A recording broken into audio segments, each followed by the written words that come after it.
26 तारखेपासून मातोश्रीवर बैठकांचं सत्र सुरू होणार आहे। उद्धव ठाकरेंच्या उपस्थितीमध्ये या बैठका पार पडणार आहेत। 26 ते 29 डिसेंबरपर्यंत मुंबईतील पदाधिकाऱ्यांशी उद्धव ठाकरे हे चर्चा करणार आहेत। मुंबई महानगरपालिका निवडणुकीच्या पार्श्वभूमीवर या बैठकांना महत्त्व प्राप्त झालंय। मुंबई महापालिकेत उद्धव ठाकरेंकडून स्वबळाची चाचपणी सुरू असल्याची चर्चा सुरू आहे।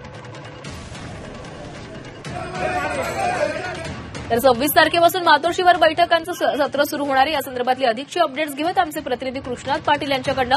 कृष्णात, पालिका निवडणुका तोंडावर आलेल्या आहेत, त्या कधीही घोषित होऊ शकतात आणि त्याच पार्श्वभूमीवर उद्धव ठाकरेंची शिवसेना स्वबळाची चाचपणी करताना दिसते अशी देखील चर्चा सुरू झाली। 26 तारखेपासून बैठका सुरू होतात।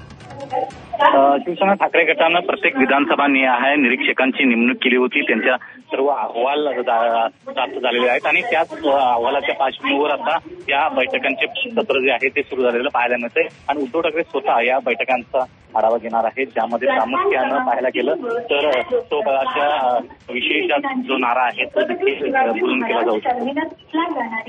धन्यवाद कृष्णा, तुम्ही दिलेल्या माहितीसाठी। तर 26 तारखेपासून मातोश्रीवर बैठकांचं सत्र सुरू होणार आहे। 26 ते 29 डिसेंबरपर्यंत उद्धव ठाकरे हे पदाधिकाऱ्यांशी चर्चा करणार आहेत। मुंबई महापालिकेत उद्धव ठाकरेंकडून स्वबळाची चाचपणी केली जाते का अशा चर्चा आता यामुळे सुरू झाल्या।